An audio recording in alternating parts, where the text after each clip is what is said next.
विजया चव्हाण, अशोक चव्हाणांच्या ज्या मुलगी आहेत त्या बोलत होत्या। साम टीव्हीशी त्यांनी एक्सक्लुसिव्ह बातचीत केली। आज त्या पहिल्यांदाच विधान भवनात येत आहेत आणि यावेळी त्यांनी आपला विचार मांडलेला आहे। पण शेवटी पुढचे निर्णय घेत असताना मित्रपक्ष म्हणून त्यांना आमच्याशी चर्चा करावी लागणार आहे आणि मला खात्री आहे की देवेंद्रजी हे निश्चितपणाने शिवसेना भाजप ही त्यांची कायमची स्वरूपाची मैत्री आहे।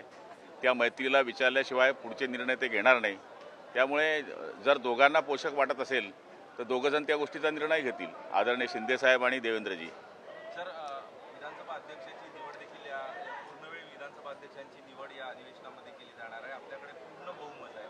महाविकास आघाडीमधल्या तिन्ही पक्षामध्ये आपण आता उमेदवार द्यायचा की नाही याबाबत मतमतांतर आहे। बहुमत नसताना उमेदवारीचा विचार करून हे बघा, आमच्याकडे बहुमत आहे आणि मला तरी असं वाटतं की त्यांनी उमेदवारी अर्ज केला तरी त्याचा काही फरक पडणार नाही। पण शेवटी बहुमताच्या जोरावर या ठिकाणी त्यांनी हे लक्षात घेतलं पाहिजे की सरळ बिनविरोध निवडणूक ही केली गेली पाहिजे। अच्छा, आपण बघतोय अजित पवार यांची 1000 कोटीची संपत्ती आयकर विभागाने जप्त केली होती।